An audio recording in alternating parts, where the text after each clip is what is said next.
প্রিয় বন্ধুরা, আসসালামু আলাইকুম। আমি বাথান এক শেষ করেছি। আপনাদের সবার কীরকম লেগেছে আপনারা কমেন্ট করতে পারেন। ভালো না লাগলে সেটাও বলতে পারেন। আমি এখন শুরু করতে যাচ্ছি বাথান ২ পড়া। তাহলে চলুন শুরু করা যাক। ১। ধাবমান ঘোড়সওয়ার দুজনকে দেখে কর্টেজ আর এক মুহূর্ত দেরি করল না। ক্ষিপ্ত ষাঁড়টা শিং উঁচিয়ে তেড়ে আসছিল ওর দিকে। রোয়ানের মুখ ঘুরিয়ে বাউলি কাটল ও ঊর্ধ্বশ্বাসে ছুটল সুরুং অভিমুখে। আরেকটা বুলেট ওর টুপি ফুটো করে দেয়ায় পরিষ্কার হয়ে গেল নবাগতদের মতলব। দৌড়ে ওকে হারিয়ে দেবে ওরা, এই ভয় কর্টেজ করছে না। তবে ওর বাহন কিংবা খোদ ওকেই পঙ্গু করে দেওয়ার আশঙ্কা রয়েছে, যেন এইমাত্র জানা তথ্যটা সে সহসায় কাজে লাগাতে না পারে। এখন আর গুলি ছুটছে না ধাওয়াকারীরা। হয়তো আশা করছে ঘোড়া দাবড়ে ধরে ফেলতে পারবে অনুপ্রবেশকারীকে, কিংবা এটাও ভেবে থাকতে পারে উপত্যকার নিচের অংশে যে আরেকটা বেরোনোর পথ রয়েছে তার কথাও জানে না। সুড়ঙ্গ বরাবর অর্ধেক পথ পাড়ি দিয়েছে। এ সময় আরেকটা বিপদ থেকে পরিত্রাণ পেল পলাতক। গুলির শব্দে ছত্রভঙ্গ হয়ে গেছে গরুর পাল। ওদেরই একটা অংশের পাশ কাটিয়ে আসছিল সে। হঠাৎ ওদের স্বভাবজাত জড়বুদ্ধির কারণে কয়েকটা পশু সিদ্ধান্ত নিল তারা সরাসরি ওর পথ মারিয়ে যাবে। বুলু তখন এত জোরে ছুটছে যে ওকে আচমকা অন্য কোনো দিকে ঘুরিয়ে নেওয়া সম্ভব না। একটা মাত্র উপায় আছে সমস্যা থেকে উদ্ধার পাওয়ার। ছুটন্ত বলদগুলোর কাছে পৌঁছে প্রাণপণ চেষ্টায় রোয়ানকে উঁচু করল কর্টেজ। রাজকীয় একটা লাফ দিয়ে ঘোড়াটা নিরাপদে টপকে গেল বাধা। ২ মিনিট বাদে উপত্যকার গোড়ায় পৌঁছালো পাঞ্চার। লাফিয়ে মাটিতে নেমেই স্যাডলের বাঁ পাশের স্কাবার্ড থেকে নিজের রাইফেল টেনে বের করলো। ধাওয়াকারীরা এগিয়ে আসছে এখনো, তবে গতিবেগ আগের চেয়ে মন্থর। সম্ভবত সিদ্ধান্তহীনতায় ভুগছে। ওদের অবয়ব আর পোশাক আশাক দেখে পাঞ্চার অনুমান করল লোকগুলো এ দেশেরই, কিন্তু ইয়াঙ্কি। ঘন ঝোপঝাড়ের আড়ালে লুকিয়ে আছে কর্টেজ। এবার যেমনটা আন্দাজ করছিল রাশ টানল ২ অশ্বারোহী। পাতার ফাঁক দিয়ে ও দেখল নিজেদের মধ্যে ওরা তর্ক জুড়েছে। লক্ষ্য স্থির করে উইনচেস্টারের ট্রিগার টিপল পাঞ্চার। ভাঁজ হয়ে গেল অপেক্ষাকৃত নিকটবর্তী ঘোড়ার হাঁটু। তারপর স্যাডলে বসা লোকটাকে ময়দার বস্তার মতো করে ছুঁড়ে ফেলে দিয়ে নিজেও উল্টে পড়ল। চোখের পলকে বাহন ঘুরিয়ে পিঠ টান দিল ওর সঙ্গী। কিন্তু বেশি দূর যাওয়া হলো না ওর ভাগ্যে। আরেকবার গর্জে উঠল রাইফেল এবং দ্বিতীয় ঘোড়াটাও ভূপতিত হলো। এখন তোমরাই পায়ে হাঁটতে বাধ্য হবে, বাপধনেরা, বিড়বিড় করে বলল লক্ষ্যভেদী। তারপর আর অপেক্ষা না করে বেরিয়ে এলো সুরুং হয়ে। স্যাডলে চেপে যথাসম্ভব দ্রুত গতিতে ছুটল বাড়ির দিকে। কয়েক ঘন্টা পর বাথানে পৌঁছালো সে। দেখল মালিক বারান্দায় তার প্রিয় আসনটিতে বসে টারম্যান আর তার সঙ্গীর সাথে গল্প করছে। মেয়েটিও আছে ওখানে, তবে কথাবার্তায় বিশেষ অংশ নিচ্ছে না। পেছনে স্যাডেল থেকে নামলো কাউবয়। লাগামটা ছেড়ে দিল বুলুকে। এখন সে পুরোপুরি বশ মানিয়ে ফেলেছে, ছুটে পালাবে না। হ্যালো কর্টেজ, আমার কাছে এসেছো? জিজ্ঞেস করলো সাইমন। আপনার জন্য কিছু খবর আছে। চোখ নামিয়ে বাথান মালিকের অফিস ঘরটা দেখিয়ে বলল পাঞ্চার। কিন্তু ইঙ্গিতটা ধরতে পারল না বুড়ো। বেশ তো, এখানেই শোনা যাক। আমি একটু ব্যবসার আলাপ করলে আমাদের বন্ধুরা কিছু মনে করবে না। বলল সে। তারপর অতিথি দুজনকে লুকিয়ে চোখ মোটকে যোগ করল, মিস্টার টারম্যানের সঙ্গে তোমার বোধহয় আগেই পরিচয় রয়েছে। কর্টেজের দৃষ্টি চেয়ারে হেলান দিয়ে বসা অতিথির দিকে ঘুরে গেল। চোখে মুখে গভীর অভিব্যক্তি ফুটিয়ে শান্ত কণ্ঠে বলল, হ্যাঁ, আমার ঘোড়াটা ধার দিয়েছিলাম ওকে। মুহূর্তের জন্য জিঘাংসায় জ্বলে উঠল টারম্যানের চোখ। তারপর নরিনের সঙ্গে তাল মিলিয়ে হেসে উঠল সশব্দে, এবং তা সংক্রমিত করল অপর দুজনকে। নিশ্চয় স্বীকার করবে আমিও আটকে রাখিনি বেশিক্ষণ, বলে আবার গলা ফাটিয়ে হাসল ধনকুবের। নিখুঁত অভিনয়, কিন্তু নরিনের মনে দাগ কাটতে ব্যর্থ হলো। একটু আগের সেই অস্থায়ী দৃষ্টি তার চোখে পড়েছে। বুঝতে অসুবিধে হয়নি আঘাতটা টারম্যানের দুর্বল স্থানে লেগেছে, এবং হাসি মুখে প্রতিপক্ষকে জবাই করতে মোটেও কুণ্ঠিত হবে না সে। তা কটেজ কি বলবে, আমাদের বলে ফেলো ঝটপট, তারা লাগালো সাইমন। কটেজ তার আজকের আবিষ্কারের একটি নাতিদীর্ঘ অথচ যথাযথ বিবরণ পেশ করল। কথা বলার সময় অভ্যাগতদের উপর তীক্ষ্ণ নজর রেখেছিল সে, কিন্তু কারো মাঝেই সাধারণ কৌতূহল ছাড়া অন্য কিছু দেখতে পেল না। ওর নিয়োগকর্তা স্পষ্টতই খুশি হলো। ওই দুজনকে চিনতে পারোনি তুমি? না, তবে ইয়াঙ্কি বলে মনে হলো, আর গুলি চালাতে জানে। হুম, তা ওদের যখন পায়ে হাঁটতে বাধ্য করেছ, অন্যের সাহায্য ছাড়া ওই গরু বাছুররা সরাতে পারবে না ওখান থেকে। অবশ্য আরও ঘোড়া থাকতে পারে ওদের, লোকজন থাকাও অসম্ভব না। নেই, থাকলে গুলির আওয়াজ শুনে ছুটে আসতো, ব্যাখ্যা করলো কটেজ। তা বটে, একমত হলো গরু ব্যবসায়ী। ক্লান্ত লাগছে? যতটা মনে হচ্ছে ততটা নয়, স্মিথ হাসলো কাউবয়। ভালো, বলল বুড়ো মালিক। ব্লেন রেঞ্জেরই কোথাও গেছে কাজে। তুমি অন্য কারোকে সঙ্গে করে ফ্রাই প্যানে চলে যাও। এটা জবের দায়িত্ব, তবে আমাদেরও উচিত ওকে সাহায্য করা। আমাদের কোনো গরু টরু তো দেখতে পাওনি? ঘাড় নাড়ল কটেজ। সবগুলো দেখার সময় পাইনি, তবে আমার মনে হয় ফ্রাই প্যানেরই হবে। ও যখন আবার স্যাডলে চড়ছে, নিজের চেয়ার ছাড়ল শ্বেত লাবান। আমাকেও তাহলে এবার উঠতে হয়, বলল সে। কেন শ্বেত, তোমার আবার তারা কিসের? প্রশ্ন করল টারম্যান। তুমি জানো রায়ানের সাথে একটা জরুরি অ্যাপয়েন্টমেন্ট আছে আমার, জবাব দিল লাবান। আসার সময় বলেছিলাম আমি বেশিক্ষণ থাকতে পারবো না। তা অবশ্য বলেছিলে শ্বেত, মনে আছে, স্বীকার করল ওর বন্ধু। লাবান যখন ছুটি নিয়ে চলে গেল গৃহস্বামীর উদ্দেশ্যে ফিরল ধনকুবের। তোমার ওই কটেজ লোকটাকে বেশ যোগ্য মনে হয়, কথার ছলে মন্তব্য করল সে। পিস্তলেও চালুই হবে। যেভাবে সেদিন মার্শালের হাত থেকে উদ্ধার করে আনলো তোমার ওই ছোকরাকে, গুলি ছুটতে দেখিনি কখনো, তবে আনারি বলে মনে হয় না, জবাব দিল সাইমন।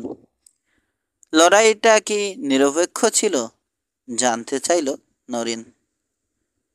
দুজনই সমান সুযোগ পেয়েছিল, মার্শালকে আমি বলেওছি সেটা, তবে ব্যাপারটা মৃতলোকের উপর একরকম চাপিয়ে দেওয়া হয়। ওয়াইজেডের ছেলেরা মারতে চাইছিল ওকে, এবং সেই রকম একটা উদ্দেশ্যেই ওরা গিয়েছিল ওখানে। আমার মনে হয় পুরো ব্যাপারটাই কর্টেজের সাজান, আর তাতে সে সফলও হয়েছে। আশ্চর্য, এই সেদিনই আমি শ্বেতকে বলছিলাম, লোকটাকে আগে কোথাও দেখেছি, কিন্তু ঠিক মনে করতে পারছি না। তবে একটা কথা বাজি ধরে বলতে পারি, ও যতটা না কাউবয় তার চেয়ে অনেক বেশি বন্দুকবাজ। তবে নিজের কাজ বোঝে। গরু ব্যবসায়ী তার অভিমত জানালো। হতে পারে, কিন্তু আমি বলবো আমার ধারণা যদি ঠিক হয়, তোমাদের একবার ভেবে দেখা দরকার, একজন বন্দুকবাজের কি এমন প্রয়োজন হতে পারে এখানে থাকার? পাল্টা প্রশ্ন করল টারম্যান। তারপর চোতাদের মনে সন্দেহের বীজ ভালোভাবে বপন করা গেছে অনুভব করে প্রসঙ্গ বদলে ফেলল।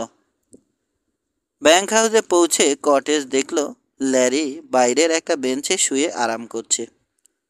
ওকে দেখেই প্রশ্নবাণ ছুড়ল যুবক। চোরদের কাজ কারবার কেমন চলছে? তুমি ওই পেশায় থাকতে যেরকম ছিল ততটা রমরমা না। মৃদু হেসে হুল ফোটালো ওর বন্ধু। যাও তাড়াতাড়ি তোমার ওই বেতো ঘোড়াটাকে সাজিয়ে নিয়ে এসো, বেরোতে হবে। আর কারোকে দেখতে পেলে তাদেরও আসতে বলবে। হা, ফোরম্যানের কাজটা তাহলে পেয়ে গেছো? ঠাট্টা করলো অপরজন। পেলে এখনই বরখাস্ত করতাম তোমাকে, হাসলো কর্টেজ। বুড়োর হুকুম, এখনই বেরোতে হবে। তবু আরও কিছুক্ষণ দাঁড়ালো ল্যারি। এই ডন, তুমি জানো আজ সুন্দরী না ওই সুদর্শনের সঙ্গে হাওয়া খেতে বেরিয়েছিল, বলল ও। কর্টেজ তাকালো ওর পানে। যখন বুঝলো ঠাট্টা করছে না ছেলেটা, তখন জানতে চাইল, তা তুমি কি করবে ঠিক করেছ? আমি? আমার সাথে এর কি সম্পর্ক? ল্যারি অবাক। হ্যাঁ, আমিও সেটাই ভাবছিলাম, নিরীহ কণ্ঠে উত্তর দিল কর্টেজ। তারপর অপরজনকেই সিদ্ধান্ত নেওয়ার দায়িত্ব দিয়ে সরে গেল ওখান থেকে। আঙুর ফল টক, তিরস্কারটা হৃদয়ঙ্গম করতে একটু সময় লাগলো যুবকের। ভায়া, ভালোবাসায় জেদি না হলে? কাজ ঝাঁকালো। সিম্পল আর ডাটি সন্ধানে ঢুকে গেল ব্যাংক হাউসের ভিতর। যখন ওদের সঙ্গে নিয়ে ফিরে এলো, রোয়ানকে কোরাল করে কটেজ তার অন্য পনির পিঠে জিন চাপিয়ে তৈরি হয়েছে। ওদের সব খুলে বলল ও। তারপর ঝটপট কিছু নাকে মুখে গুজে চারজনে রওনা হয়ে গেল ফ্রাই প্যান বাথানের উদ্দেশ্যে। তোমার শুটিং পার্টিতে আমাকে নিয়ে গেলেই পারতে, আক্ষেপ করল ল্যারি। ও এখন অন্যদের থেকে কিছুটা এগিয়ে কটেজের পাশাপাশি ছুটছে। বাচ্চাদের যেতে নেই, অলস কণ্ঠে জবাব এলো। আচ্ছা বুড়ো খোকা, আচ্ছা, তোমরা বড়রাই সব মজা লোটো। মার্শাল আবার কোনো ঝামেলা শুরু করবে না তো? আমি হলে করতাম, কঠোর শোনালো কর্টেজের গলা। যাত্রা শুরু করতাম, অনেক দূরের যাত্রা। পথের বাকি সময়টুকু একরকম নীরব রইল কর্টেজ, যদিও উপরে প্রকাশ করেনি টারম্যানের সঙ্গে নরিনের বেড়াতে যাওয়ার খবরটা তাকে ক্রুব্ধ করেছে। এই অনুভূতি সম্পূর্ণ অসঙ্গত। ও জানে নিজের সঙ্গী নির্বাচনের অধিকার মেয়েটার আছে। অতিথিকে বাথানটা ঘুরে ফিরে দেখাবে নরিন, এটাই স্বাভাবিক। ওর কর্তব্য এটা, এতে অন্যায়ের কি আছে? তবু ভাবনাটা বিচলিত করছে ওকে। আরও একটা সমস্যা আচ্ছন্ন করে আছে ওর মন। সেটা হলো শ্বেত লাবান প্রায় ওর সমসাময়িক সময়ে বিদায় নিয়েছে। নিছক কাকতালীয় হতে পারে ব্যাপারটা, কিন্তু কর্টেজের স্থির বিশ্বাস তা নয়। ওরা যখন গন্তব্যে পৌঁছলো তখনও এই চিন্তাটা খুঁচিয়ে চলেছে ওকে। অন্ধকার সত্ত্বেও বলা চলে বেশ তাড়াতাড়ি এসে পড়েছে ওরা। তবে ডার্টি বিমর্ষ গলায় ফুট কাটল। রাতের খাওয়া বোধ হয় আজ মাটি হলো। ব্যাংক হাউসের পাশ দিয়ে এগোলো ওরা। ভেতরে ব্যাঞ্জার সঙ্গে হেরে গলায় কোরাস গান চলছে। হুঁ, গরুচোরদের ভয় দেখাচ্ছে মনে হয়। টিপ্পনি কাটল সিম্পল।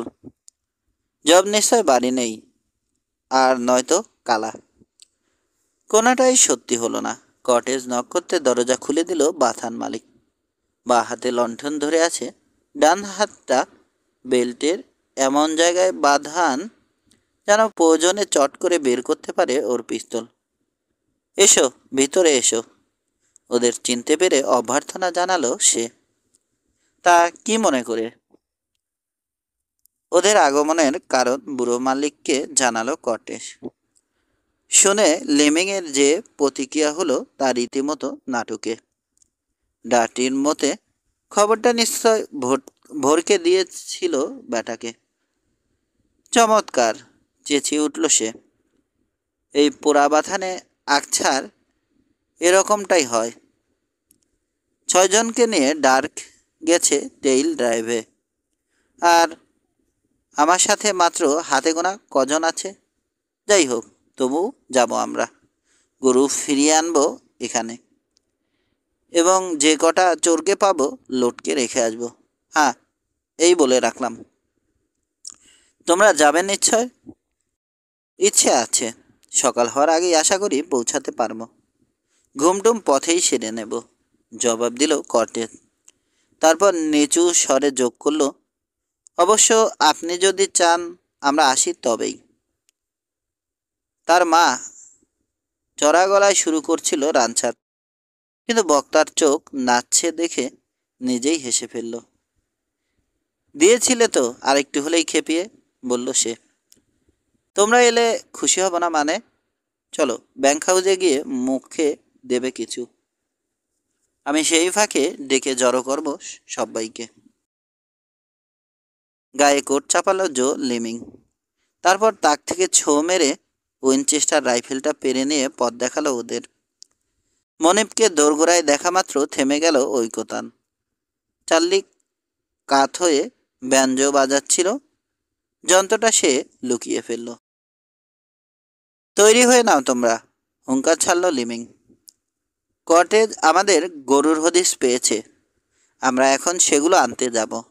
লাকি, তুমি বরং চার্লির সাথেই থাকো, বাকি 5 জন আর ওয়াইজেডের ছেলেরাই পারবে।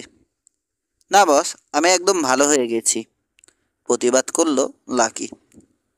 ওদের সঙ্গে একটা বোঝাপড়া বাকি আছে আমার, আজ সুদে আসলে মিটিয়ে দেব। তোমার সুযোগ আসবে, আজই সব কটাকে ধরতে পারবো তা মনে হয় না, বলল বস। তাছাড়া একজনকে না একজনকে তো থাকতেই হবে। কই হতচ্ছাড়া বাবুচ্চিটাকে যে খাবার আনতে বললাম, তার কি হলো? ঝড়ে বেগে কিছুক্ষণ নিজের লোকজন আর গরুচোরদের 14 গোষ্ঠী উদ্ধার করলো বাথান মালিক, কিন্তু কটেজ বিষয়ে লক্ষ্য করলো ওরা এত কিছুর পরও হাসছে। লোকটাকে হাড় বজ্জাত মনে হচ্ছে না? ফিসফিস করে বলল জেব উড। ডার্ক আইডনের অনুপস্থিতিতে ফোরম্যানের দায়িত্ব পালন করছে ও। আসলে কিন্তু ওর মনের কথা না এগুলো। জানো, আমরা যদি কেউ বিপদে পড়ি, জান প্রাণ দিয়ে উনি সাহায্য করতে চেষ্টা করেন। ভালো কথা। জিঞ্জার কেমন আছে? ভালোই, তবে ফোলাটা কমেনি, কটেজ জবাব দিল। ফোলা কোথায়? জিজ্ঞেস করলো বিস্মিত উড। কেন, মাথায়? স্মিথ হাসলো কটেজ। মিস নরি সেবা করছে কিনা? দরাজ একটা হাসি স্বাগত জানালো এই ব্যাখ্যাকে। উডো যোগ দিল তাতে। উফ, দারুণ বলেছ, বলল। এরপর যখন শহরে দেখা হবে, ড্রিঙ্কস আমার উপর। তাহলে তো আবার হৃদরোগের আশঙ্কা আছে, তাই না? একটুও না, কয়েক বছর আগেই ওই পাট চুকে বুকে গেছে, এখন আর কিচ্ছু হবে না, যেমন আমাদের হয় না। ফুট কাটল ডার্টি।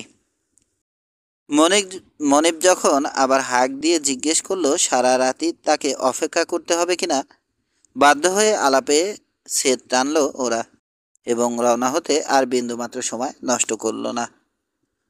লক্ষ্য জানা থাকায় মরুভূমিকে বাইরে রেখে সরাসরি ওয়াইজেডের উল্টো দিকে ছুটতে শুরু করলো। জোর কদমে অল্প সময়ের ভেতর কয়েক মাইল পথ অতিক্রম করলো ওরা। তারপর যখন বাথান এলাকা ছাড়িয়ে পাহাড়ি অঞ্চলে ঢুকলো, কিছুটা হ্রাস করতে হলো চলার বেগ। তবু মাঝরাত নাগাদ গন্তব্যের কাছাকাছি এসে পড়ল, আর ঘণ্টাখানেক চললেই পৌঁছে যাবে। এবারে মানুষ ও পশু দুই পক্ষকেই খানিকটা বিশ্রাম দেওয়ার সিদ্ধান্ত নিল লিমিং। বড়সড় অগ্নিকুণ্ড জ্বালানো হলো একটা। তারপর ঘোড়াগুলো বেঁধে কম্বল মুড়ি দিয়ে শুয়ে ঘুমিয়ে পড়ল সবাই। ওদের চারপাশে রাত্রির জমাট নৈশব্দ। কেবল মাঝে মাঝে জ্বলন্ত লাকড়ির ফাটার শব্দ আর রাত জাগা কোনো পশুর কাতর ফরিয়াদ ব্যাঘাত ঘটাচ্ছে তাতে। দূরের পাহাড় পর্বতের পেছনে ভোরের প্রথম ফিকে আলো ফুটে উঠতে আবার জেগে উঠল ওরা। অচিরেই গাঢ় হয়ে গোলাপি আভা ধারণ করল এই আলো, এবং তার ভেতর থেকে সূর্যের অগ্নিপিণ্ড বেরিয়ে এসে রাজকীয়ভাবে তত্তর করে উঠে গেল চূড়ার মাথায়। সোনা রঙে বাঁধিয়ে দিল ওদের। হিমশীতল অন্ধকার পৃথিবীকে যে অলৌকিক ঘটনা প্রতিদিন নিমেষে উষ্ণ এবং আলোকময় করে তোলে তা এইমাত্র সম্পূর্ণ হয়েছে। তবে গিরিখাত ক্যানিয়ন আর বনবাদরের থোকা অন্ধকার দিনের আগ্রাসী আলোকে ঠেকিয়ে রেখেছে এখনো। এক ঢোক গরম কফি আর সিগারেট সহযোগে নাস্তা সেরে আবার পথে নামলো ওরা, এবং কিছুক্ষণের মধ্যেই পৌঁছে গেল ব্লাইন্ড ক্যানিয়নে। ইতিমধ্যে আধার পাত্তারি গুটিয়েছে, পুরোপুরি সকাল হয়েছে। ক্যানিয়নের শেষ প্রান্তে গিয়ে মাটিতে নামলো সবাই। ঘোড়া হাঁটিয়ে একে একে ঢুকলো সুড়ঙ্গের ভিতর। কটেজ সকলের আগে, আর তার ঠিক পেছনে ফ্রাই প্যানের মালিক। যা, নিজের হাত কামড়াতে ইচ্ছে করলো পাঞ্চারের। ওরা আমাদের বোকা বানিয়েছে। উপত্যকা ফাঁকা। ওরা যেখানে দাঁড়িয়ে রয়েছে সেখান থেকে কয়েকশো গজ দূরে কালো কালো দুটো ঢিবি দেখা যাচ্ছে। অশ্বারোহী এগিয়ে যেতে ডানা গজালো ওগুলোর এবং উড়ে পালালো। মরুভূমির মরাখে করা মরা ঘোড়া দুটোর সন্ধান পেয়েছে। আশপাশে আর কোনো জীবিত বস্তু চোখে পড়ছে না। হতাশায় দুঃখে জব লিমিং কেবল তার মাথার চুল ছিঁড়তে বাকি রাখল। মনিবের এ অবস্থা দেখে এমনকি তার নিজের লোকেরাও অবাক হয়ে গেল। লোকটা আজব না? ডাটির কানে কানে বলল একজন। আমার মতে ওর আমেরিকার প্রেসিডেন্ট হওয়া উচিত ছিল। আর যাই হোক, নিজের মনোভাব খোলাখুলি প্রকাশ করতে জানে, স্বীকার করল অপরজন। আমার মনে হয় কথার চেয়ে গুলি খরচ করেই ওর কাছ থেকে কোনো কিছু আদায় করা বোধহয় অনেক সহজ হবে। ভুল করেও ওই ভুল করতে যেও না, সাবধান করল ফ্রাই প্যানের লোকটা। মারাত্মক নিশানা। ইতিমধ্যে রাগ পানি হয়ে গেছে লিমিংয়ের। অনেকটা দার্শনিক দৃষ্টিকোণ থেকে এই পরাজয়কে গ্রহণ করল সে। পরিচমে সার হলো আমাদের। বোঝাই যাচ্ছে ওরা আমাদের চেয়ে চালাক, বলল জব। আমার বিশ্বাস কটেজ কাছে পিঠে নিশ্চয় ওদের আরও লোক বা ঘোড়া ছিল যাদের তুমি দেখতে পাওনি। মাথা দুলিয়ে সায় দিল কটেজ। যদিও দুটোর একটা সমাধানও সন্তুষ্ট করতে পারল না ওকে। লাবানের আকস্মিক বিদায় গ্রহণের ঘটনাটা মনে পড়ল ওর, কিন্তু গরু চোরদের সঙ্গে ব্যাজ্যত একজন ভবগুরের যোগাযোগ থাকার কারণটা ভেবে পেল না। তাছাড়া কাজটা যদি ওর প্রতি নিতান্ত আক্রোশবশত করে থাকে, কোথায় হুঁশিয়ারি পাঠাতে হবে লাবানের সেটা জানবার কথা নয়। এসেই যখন পড়েছি একটু বরং দেখি ঘুরে ফিরে, বলল। গরুগুলো পেলাম না বলে আমারই খুব খারাপ লাগছে মিস্টার লিমিং। এটা তোমার দোষ না, আমাদের কপাল খারাপ, জবাব দিল ফ্রাই প্যানের বস। দেখো, হয়তো পেয়ে যেতে পারো ট্রেন। ছড়িয়ে পড়ে গোটা উপত্যকা চষে ফেলল ওরা। ঘন জংলা ঝোপের ভেতর একটা মাত্র বলদের দেখা মিলল। বোঝাই যায় অতিরিক্ত তাড়াহুড়োয় এটার দিকে চোখ পড়েনি গরুচোরদের। পরিবর্তিত মার্কাটা আগ্রহের সঙ্গে পর্যবেক্ষণ করল লেমিং। নাম শোনেনি কখনো, মন্তব্য করল। নিখুঁত কাজ, বিক্রি করছে কোথায় সেটাই আশ্চর্য।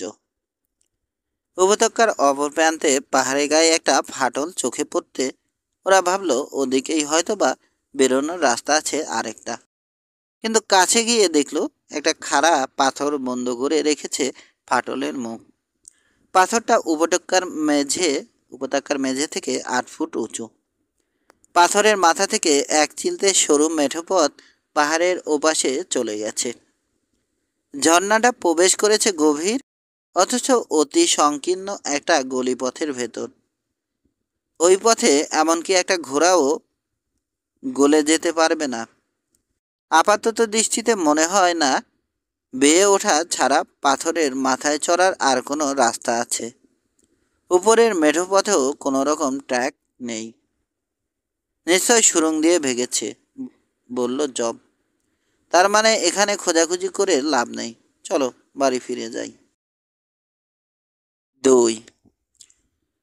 পরদিন সকালে একগাল হাসি নিয়ে নাস্তার টেবিলে হাজির হলো ওয়াইজেডের ফোরম্যান। কটেজের উপর দৃষ্টি পড়তে ওর দুপাটি মারি বেরিয়ে পড়ল। শুনলাম তুমি গরু চোরদের দেখা পাওনি, শুরু করলো সে। ঠিকই শুনেছ, শান্ত গলায় বলল পাঞ্চার। ভুল জায়গায় খুঁজছিলে, বলে চলল ফোরম্যান। তুমি আর বুড়ো বদমেজাজ যখন ব্লাইন্ড ক্যানিয়নে ঘুরে হয়রান, ওরা তখন ফ্রাইপ্যানে ব্যস্ত আরও শখানে গরু চুরি করতে। কি অবাক হলে নাকি? এটা নিশ্চয় গরম খবর তোমার জন্য। অকপট বিস্ময়ে বিকৃত উল্লাসগর্বিত বক্তার পানে তাকালো কটেজ। যথার্থ এটা একটা খবর এবং খুব মারাত্মক ধরনের। প্রশ্নটিতে যে কদর্য ইঙ্গিত রয়েছে সেটাই আরও শঙ্কিত করে তুলল ওকে। তোমার বিশ্বাস এতে আমার অবাক হওয়ার কিছু নেই? প্রশ্ন করল ও। দোটানায় পড়ল ফোরম্যান। মাত্র কিছুক্ষণ আগে এই লোক সম্পর্কে নিজের বিশ্বাসের কথা তার নিয়োগকর্তার কাছে দ্ব্যর্থহীন ভাষায় জানিয়ে এসেছে সে। বলেছে গরু চোরদের সঙ্গে স্বর আছে ওর। ইচ্ছে করেই সদল বলে ব্লাইন্ড ক্যানিয়নে গেছে যেন ফাঁকা পেয়ে অবাধে ফ্রাই প্যানে আরেকবার হানা দিতে পারে তস্কররা। চমৎকার ব্যবসা, দুটো মরা ঘোড়ার বিনিময়ে 100 গরু। মুখ বাঁকিয়েছে ও। ওর যদি সদিচ্ছাই থাকবে ঘোড়ার বদলে লোক দুটোকেই মারল না কেন? ওর কথা অনুযায়ী ওরা ওকে গুলি করেছিল। এবার সময় এসেছে তার লোকটাকে চোর বলে গাল দিয়ে ড্র করবে সে। যা যা করে দেবে ওর শরীর, কিন্তু তা করতে পারল না। কাউপাঞ্চারের সংকুচিত কঠিন চোখজোড়া যেন ওকে সম্মোহিত করে ফেলেছে। বাকি লোকজন নীরবে দেখছে ওদের। অবশেষে কটেজে মুখ খুলল। তোমার বেল্ট খুলে ফেলো ব্লেন, বলে নিজেরটা খুলে টেবিলের উপর রাখলো সে। ফোরম্যান অনর। খুলে ফেলো ওটা, বেটা ভীতু ভোদর, রুক্ষস্বরে বলল অপরজন। চাবুকের মতো সপাং করে আঘাত হানল বিশেষণটা। খিস্তি করে বেল্টের দিকে ডান হাত বাড়ালো ফোরম্যান। তবে ওটা খুলতে নয়, হোলস্টার থেকে পিস্তল ছিনিয়ে নিতে। মুহূর্তে সিদ্ধান্ত নিল কটেজ। এক লাফে অতিক্রম করলো মাঝের ব্যবধানটুকু। বিদ্যুৎ গতিতে সামনে ছুটে গেল ওর 2 হাত।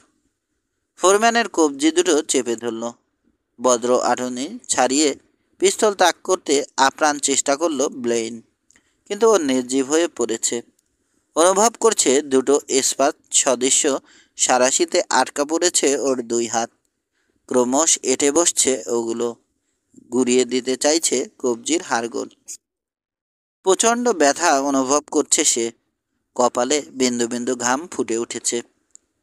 পিস্তল ফেলে দাও, ইতর কোথাকার। প্রয়োজন ছিল না এই কঠোর আদেশের। অস্ত্রটা তখন এমনিতেই অসার শিথিল মুঠি থেকে খসে পড়েছে। মেঝেতে ওঠার পতনের আওয়াজ শোনা মাত্র বজ্র আটুনি মুক্ত করে দিয়ে পিছিয়ে এলো কটেজ। ডান হাতটা দুলিয়ে ব্লেনের চোয়ালের হাড়ে সবেগে ঘুষি হাঁকালো একটা। ঘরের এক কোণে ছিটকে পড়ল ও জ্ঞান হারালো। এবার নিজের বেল্টখানা তুলে নিয়ে কোমরে বাঁধল কটেজ, আর একটাও কথা না বলে বেরিয়ে গেল ব্যাংক হাউস ছেড়ে। খোদা! পিটনি খাওয়া অচেতন লোকটাকে পাজা খোলা করে তার ব্যাংকে শুয়ে দিতে দিতে বলল ডোরান। আমি হলে গাধার পিঠে চেপে পালাতাম। বেশ হয়েছে, যেমন নিরস্ত্র লোকের বিরুদ্ধে অস্ত্র ধরতে গেছে, রাগত্ব কণ্ঠে বলল ডার্টি। কাজটা ঠিক হয়নি সত্যি, স্বীকার করতে বাধ্য হলো ডুরান। কিন্তু ফোরম্যানের সঙ্গেও বেয়াদবি করা উচিত না। তেমনি ফোরম্যানেরও শোভা পায় না তার অধীনস্থের সাথে অভদ্রতা করা। র্যাটলারের এটা শেখা উচিত, ঝাঁঝিয়ে উঠল ডার্টি। ব্যাংক হাউস থেকে বেরিয়ে সাইমনের সন্ধানে গেল কর্টেজ। অফিস ঘরে পেয়ে গেল তাকে। উদ্বিগ্ন চেহারায় বসেছিল বাথান মালিক। দর্শনার্থীকে দেখে কোনো রকম ভাবান্তর হলো না। পরিষ্কার ভাষায় নিজের প্রয়োজন ব্যাখ্যা করল কর্টেজ। একটা কথা আপনার জানা দরকার, আপনার ফোরম্যান অভিযোগ করেছে আমি নাকি গরুচোরদের সঙ্গে আমার নাকি গরুচোরদের সাথে আতাত আছে। গুলি করার চেষ্টা করেছিল আমাকে, আমি তাকে মেরে অজ্ঞান করে দিয়েছি। আপনি বরং আমাকে ছাড়িয়ে দেন। মুহূর্তখানেক পাঞ্চারকে পর্যবেক্ষণ করল বুড়ো সাইমন। তার এই ঘটনাবহুল জীবনে বহু লোকের সংস্পর্শে এসেছে সে, এবং তাদের প্রত্যেকেরই কিছুটা হলেও রগ চিনতে পেয়েছে। কিন্তু এ লোক সম্পূর্ণ হতবুদ্ধি করে দিয়েছে তাকে। কর্টেজ ভণ্ড প্রতারক এটা সে বিশ্বাস করে না। ইতিপূর্বে ওর প্রতি যে অদ্ভুত টান অনুভব করেছে ও, এখন তা পুনরায় আক্রমণ করল ওকে। সাইমন সবিস্ময়ে উপলব্ধি করল কর্টেজকে সে যেতে দিতে চায় না। কি করবে এরপর? জিজ্ঞেস করল ও। কাছে পিঠেই থাকবো, জবাব দিল অপরজন। আপনার সাথে বেইমানি করছি না, সময় হলেই তার প্রমাণ দেব আমি। তবে এই বাথানটা ছোট, আমার আর ব্লেনের একসঙ্গে জায়গা হবে না। এরপর এরপর যে খেলাটা ও খেলবে সেটাই হবে শেষ ওর জন্য। পরিষ্কার বক্তব্য, দম্ভের লেশমাত্র নেই। বাথান মালিক বুঝতে পারল বক্তা যা বলেছে তা সে করবে। দুজন লোকের মধ্যে একজনকে বেছে নিতে হবে তার। কয়েক মুহূর্ত নিশ্চুপ রইল সে, সমাধানের উপায় ভাবল। তারপর প্রস্তাব দিল একটা। আমি তোমাকে দায়ী করছি না, আর ব্লেনও অনেক দিন হলো এখানে। ধীরে সুস্থে এগোলো সে। আচ্ছা, এক কাজ করলে কেমন হয়? তুমি বহাল রইলে চাকরিতে, কিন্তু সবাইকে বললাম ছেড়ে দিয়েছ। এতে মনে হয় তোমার কাজেরও সুবিধে হবে। প্রস্তাবটা একটুক্ষণ বিবেচনা করলো কাউ পাঞ্চার। দেখলো প্রচুর সুবিধা আছে এতে। শহরের একজন বেকার ভবঘুরে হিসেবে তাকে আর বিপজ্জনক মনে করবে না তস্কররা। ফলে সেও ওদের সন্দিষ্টি থেকে রেহাই পাবে। ওদের কারো কারো সাথে অবশ্য তার ব্যক্তিগত শত্রুতা আছে, কিন্তু সেজন্য ও মোটেও চিন্তিত নয়। তদুপরি আরও একটা সুবিধা এই প্রস্তাবের মাধ্যমে পাচ্ছে সে। ঠিক আছে, বলল ও, তবে একটা কথা ভুলবেন না, আমি রেহাই চেয়েছি, আর আপনিও তা দিয়েছেন। তাই হবে, একমত হলো সাইমন। ফোরম্যানকে মারধর করায় তোমার সঙ্গে তুমুল ঝগড়া হয়েছে আমার, এবং আমাদের মধ্যে কথাবার্তা বন্ধ হয়ে গেছে। দেরাজ থেকে একতারা নোট বের করে তার কিছু পাঞ্চারকে দিল সে। এই তোমার পাওনা, আর 1 মাসের অগ্রিম। শহরে থাকতে হলে টাকার জোর লাগবে তোমার। তা কোথায় উঠবে ভেবেছ কিছু? হোটেলে, সব রকম খবরাখবর পাবো ওখানে। ভালো কথা। এই বাথান কেনার ব্যাপারে কেউ কোনো প্রস্তাব দিয়েছে আপনাকে? কই না, বিস্মিত কণ্ঠে বলল সাইমন। তারপর যোগ করল, টারম্যান অবশ্য একটা দাম বলেছিল, তবে এত কম যে আমি সেটা ওর ঠাট্টা মনে করে হেসে উড়িয়ে দিয়েছি। হঠাৎ এ প্রশ্ন? এমনি, নিছক কৌতূহল, জবাব দিল কর্টেজ। আমি তাহলে এখন আসি, জিনিসপত্র গোছাতে হবে। ও হ্যাঁ, ব্লু ডেভিলকে আমি সাথে নিয়ে যাচ্ছি। স্বচ্ছন্দে। আমি তোমাকে দান করে দিয়েছি ঘোড়াটা, বলল সাইমন। ব্যাংক হাউসে ফিরে নিজের মালপত্র গোছাতে শুরু করলো কাউপাঞ্চার। একমাত্র অসুস্থ জিঞ্জার ছাড়া আর সবাই বিভিন্ন কাজে বাইরে রয়েছে। বেলেনও রুগীর ভাষ্য অনুযায়ী চেতনা ফিরে আসার পরপরই চলে গেছে এবং যাওয়ার সময় বলেছে এই অপমানের প্রতিশোধ সে নেবে। তুমি মনে হচ্ছে দূরে কোথাও যাওয়ার প্রস্তুতি নিচ্ছ। খানিক ইতস্তত করে অবশেষে এভাবেই জিঞ্জার তার কৌতূহল প্রকাশ করল। না, এই শহরে আর কি, তবে সম্ভবত বেশ কিছুদিন থাকবো, বলল কর্টেজ। প্রয়োজন হলে হোটেলে পাওয়া যাবে আমাকে, অর্থপূর্ণ ইঙ্গিত দিল সে। আসি তাহলে জিঞ্জার, গুড লাক। আহত লোকটা জিজ্ঞেস করলো না আর কিছু, তবে খোলা দরজা পথে দেখতে পেল ব্লু ডেভিলের পিঠে চেপে মনস্থর গতিতে বেরিয়ে যাচ্ছে ওর বন্ধু, এবং সঙ্গে তার পনিটাও রয়েছে। ওর প্রশ্নের জবাব ও আন্দাজ করে নিল। পরে দিনের শেষে যখন ডার্টি আর সিম্পলের সাথে বাথানে ফিরে এলো ল্যারি, খবরটা ওদেরকে জানালো সে। তখনই ছোটোখাটো একটা জরুরি সভা অনুষ্ঠিত হলো ওদের মাঝে। তারপর শেষোক্ত তিনজন বীর দর্পে এগিয়ে গেল রান্স হাউসের উদ্দেশ্যে। হাঁটার ভঙ্গি থেকে স্পষ্ট হয়ে উঠেছে ওদের মনের অবস্থা। দোরগোড়ায় তিন তরুণ কাউবয়ের সঙ্গে মিলিত হলো বুড়ো সাইমন।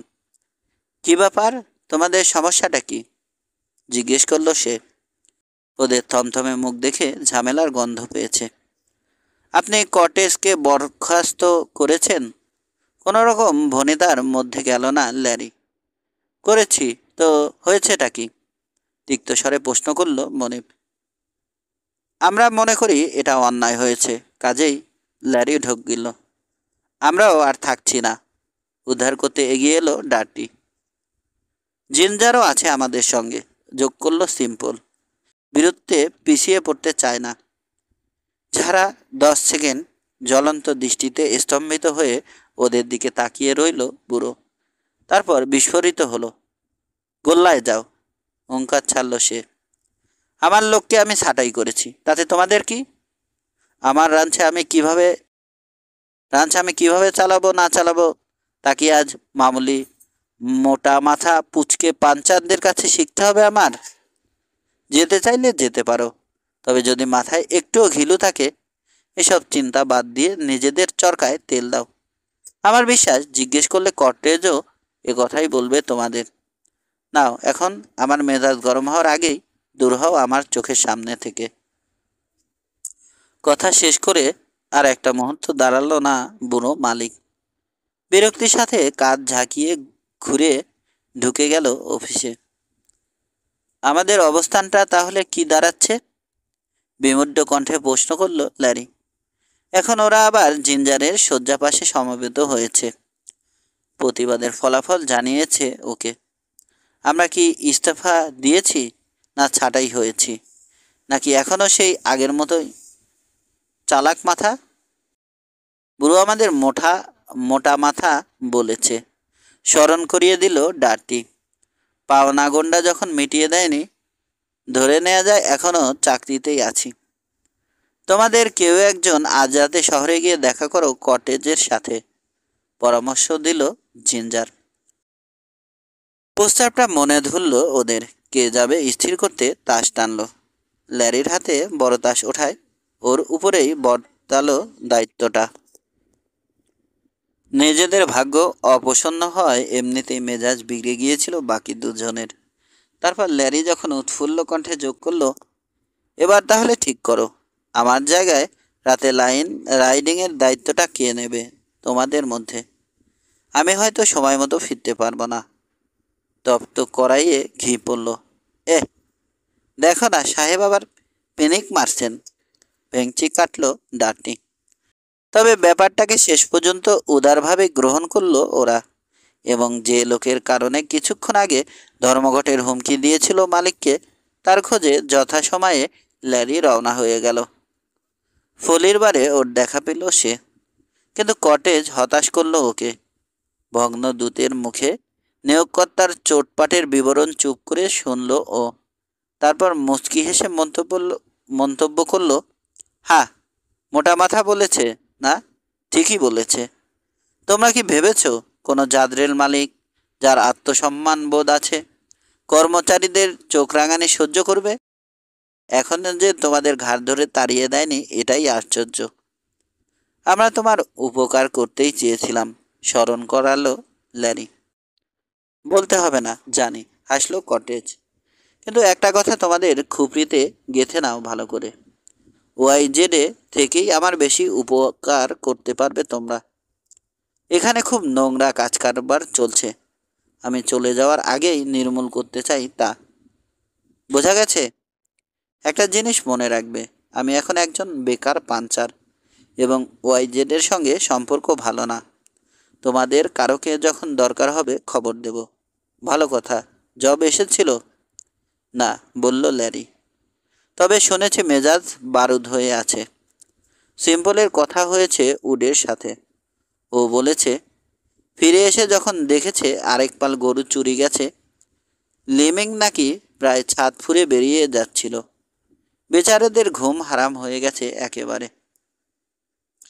সব ঠিক হয়ে যাবে, শিগগির ঘুমাতে পারবে আবার। মুখের স্নিগ্ধ হাসি ছড়িয়ে বলল কর্টেজ। শোনো ডন, এক কাজ করলে কেমন হয়? আবদার করলো ল্যারি। আমি চাকরি ছেড়ে তোমার সঙ্গে এসে যোগ দিই। অন্যরা বাথানের দিকটা সামলাবে, আর গলাকাটাদের সাথে লড়বো আমরা। সঙ্গী পেলে তোমারও শক্তি বাড়বে নিশ্চয়। মোটেই না, স্পষ্ট জবাব এলো। আপাতত আমি একাই খেলবো। লক্ষ্মী ছেলের মতো তুমি এখন ফিরে যাবে ওয়াইজেডে। আর শোনো, ফোরম্যানের সাথে ভালো ব্যবহার করবে, আর ভুলেও আমার প্রশংসা করবে না। এই শেষের কাজটাই সব থেকে সোজা। বন্ধুকে খোঁচা মারল ল্যারি। তারপর বিদায় জানিয়ে রওনা হলো বাথান অভিমুখে। ও বেরিয়ে যাওয়ার অব্যহিত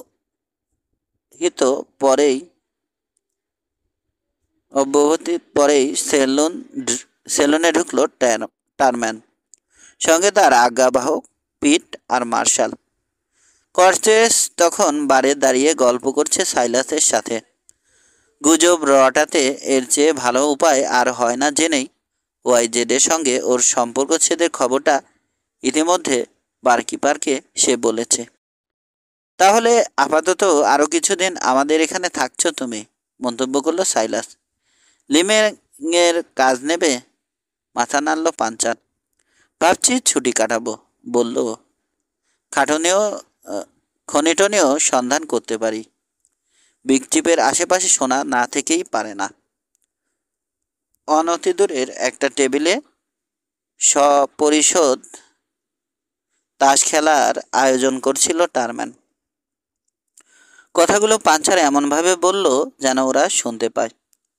কর্টেজ লক্ষ্য করলো চকিতে জুয়ারি তাকালো ওর দিকে।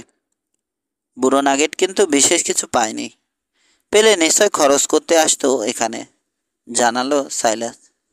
যাই হোক, আমার বিশ্বাস আছে, কাজেই চেষ্টা করতে আপত্তি কি। আর হাতেও যখন অঢেল সময় আছে, কাজ ঝাঁকিয়ে বলল কর্টেজ। একটুক্ষণ দাঁড়িয়ে খেলা দেখলো সে, তারপর বাইরে বেরিয়ে গেল। সোনা খুঁজবেন? দরজাটা বন্ধ হয়ে যেতে বলে উঠল মার্শাল। কিচ্ছু পাবে না। আশ্চর্য, পাঞ্চার কিনা করবে খনির কাজ? তুমি ওর কথা বিশ্বাস করো? জিজ্ঞেস করলো পোকার পিট। জোরে সোরেই তো বলে গেল, একটু বেশি জোরে। চাইছিল আমরা যেন শুনতে পাই। নিজের চোখে না দেখে আমি বিশ্বাস করছি না। বাহ, আমাদেরকে তো আর বিরক্ত করতে পারছে না। টং টক টং বলল। ওয়াইজেডে ওর চাকরি নট হয়ে গেছে। একদম ঠিক, সমর্থন করলো টারম্যান। আজ বিকেলে আমি ওখানে গিয়েছিলাম। ব্লেনকে প্রায় মেরে ফেলার দশা করেছিল। পিটার ভীষণ খ্যাপ্পা হয়ে আছে, কাজে লাগান যাবে ওকে। জঘন্য ভাষায় খিস্তি করে উঠল জুয়ানি। সিনিয়র কর্টেসকে আমি শকুন দিয়ে খাওয়াবো, হিংস্র গলায় বলল। আমি বাধা দিচ্ছি না পিট, নিজের অভিমত প্রকাশ করল টারম্যান। কিন্তু তার আগে ওকে একটু ব্যবহার করতে দোষ কোথায় ভেবে দেখো। শান্ত মসৃণ গলায় কথাগুলো বলেছে ধনকুবের, কিন্তু এক ধরনের প্রসন্ন কর্তৃত্বের সুর ধরা পড়ল তাতে, যা উপেক্ষা করা সম্ভব ছিল না জুয়ারির পক্ষে। টারম্যান হাসল। দুর্গে নিয়ে গিয়ে প্রস্তাবটা দাও ওকে। আমাদের যে কেউ পারবে, তবে অবশ্যই অপরিচিত কারোকে পাঠাবে। যদি রাজি হয় ভালো, নইলে ওখানেই আটকে রাখবে। শেষের তিনটে শব্দের উপর বাড়তি চাপ সব জানতা হাসি ফোটালো চোতাদের মুখে। নিমেষে রাজি হয়ে গেল পিট। ঠিক বলেছ জো, কাঁটা দিয়েই কাঁটা তুলতে হবে। এতে আমি ক্যালিফোর্নিয়াকে ব্যবহার করব। একসময় ও নিজেও খনিতে কাজ করেছে। তাছাড়া ওকে কেউ চেনে না এখানে। ঘাড় দুলিয়ে সম্মতি জানালো টারম্যান। তারপর ওদের খেলা আবার চালু হলো। ফলি থেকে বেরিয়ে জেনারেল স্টোরে গিয়ে ঢুকলো কটেজ। ছোট একটা কুঠার, শাবল, গাইতি আর পানিতে ধুলো ছাকার জন্য একটা প্যান কিনলো। গোলাবারুদ আর তামাকের মজুদও বাড়ালো সে। তারপর আরও কিছু টুকিটাকি জিনিসের ফর্দ পেশ করলো। বেড়াতে যাচ্ছ? জিজ্ঞেস করলো দোকানি। এই ছুটি কাটাতে, গরু বাছুর ধরে হাঁপিয়ে উঠেছি, ব্যাখ্যা করলো কেতা। বড়শি আছে? আছে, তবে খুঁজতে হবে। কাজ আর বেড়ানো দুটোই একসাথে করবে মনে হচ্ছে। ঠিক বলেছ, সেরকমই ইচ্ছে। বালু ছেকে ছেকে যখন হয়রান হয়ে যাব, সাফারের জন্য টাউট ধরবো দু একটা। শোনার চেয়ে মাছই বোধ হয় বেশি পাবে, হাসলো বুড়ো। অবশ্য একেবারে কিছুই না পাওয়ার কারণ দেখি না। একসময় তো ছিল ওখানে। কেনাকাটা সেরে হোটেলে ফিরে এলো পাঞ্চার।